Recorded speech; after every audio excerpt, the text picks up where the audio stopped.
নামাতিব এক আপুনি পকাই থকাতকে মানুহখিনি মাটিখিনি দি দিয়ক। অখিল গগৈ প্লিজ আপুনি পকাই থাকিব নালাগে, হিন্দু মুছলমান কৈ থাকিব নালাগে আৰু প্লিজ আপুনি হিন্দু মুছলমান কৈ থাকিব নালাগে, ডাইৰেক্টলি মানুহখিনি পট্টাখিনি কাগজ বহিবলৈ দিয়া দি দিয়ক।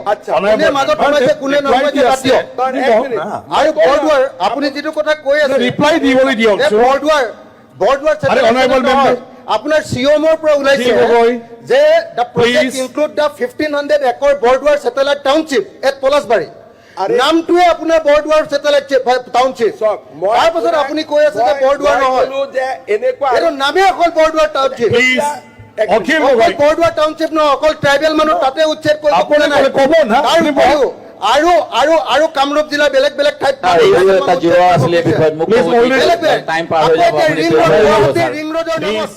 এতিয়া গুৱাহাটীৰ ৰিং ৰোডৰ মানুহৰ নামত মাত্ৰ 2,10,000 বিঘা মাটি কিনিবলৈ লৈছে। বিভেদ নহয়, 2,10,000 কিনিবলৈ লৈছে। 2,10,000 টকা হাইৱে কিনাৰত মানুহে মাটি দিব পাৰে নেকি? এইটো খিলঞ্জীয়া মানুহৰ মাটি এনেকে কাঢ়ি ল'বলৈ লৈছে। অসমৰ মানুহৰ মাটি এনেকে কাঢ়ি ল'বলৈ লৈছে। এইটো বস্তু সুযোগ নিদিয়ে।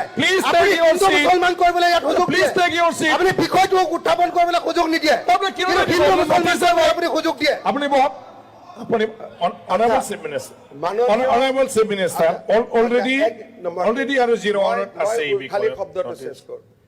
মাননীয় বিধায়ক অখিল গগৈ ডাঙৰীয়াই কৈছে পট্টা দি দিয়ক আপুনি। সুপ্ৰিম কোৰ্টে কৈছে দিব নালাগে, গৈ আপুনি কালি দি দিয়ক। মই আপোনাক একদিনৰ কাৰণে দায়িত্ব দি দিছো।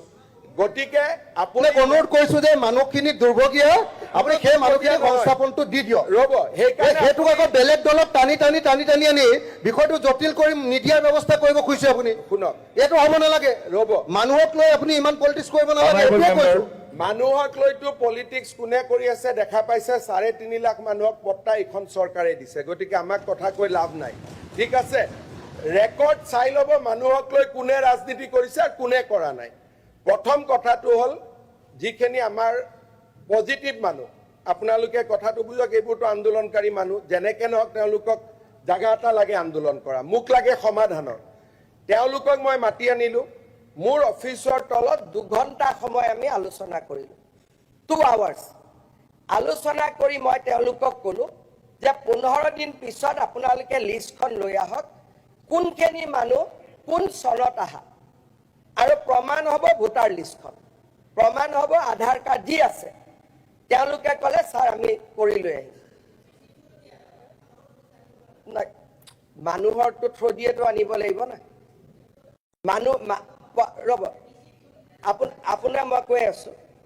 তেতিয়া মোক তেওঁলোকে ক'লে যে ছাৰ কোনোবাই কেছ কৰিব। তেতিয়া মই ক'লো যোনে কেছ